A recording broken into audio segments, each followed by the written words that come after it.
তোমাৰ নামটো কি মনায়া মনালিসা নামটো কি নামটো মনায়া মনালিসা মা নামটো নিকুমণি হা নিকুমণি নিকুমণি পাপা নামটো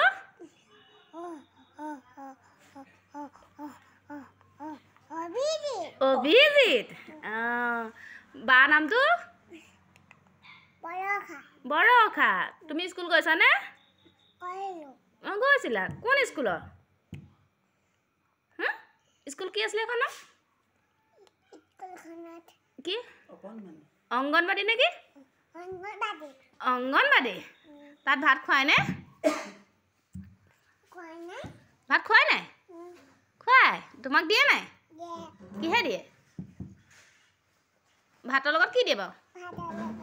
চাও হেৰি দিয়ে নাই ডিম দিয়ে নাই দিয়ে চাওমিন দিয়ে নাই দিয়ে তুমি ভাল পোৱা নে বেয়া পোৱা খাই হা ভাল পোৱা এই নামটো কি আছিলে আকৌ কৈ দিয়া মনালিসা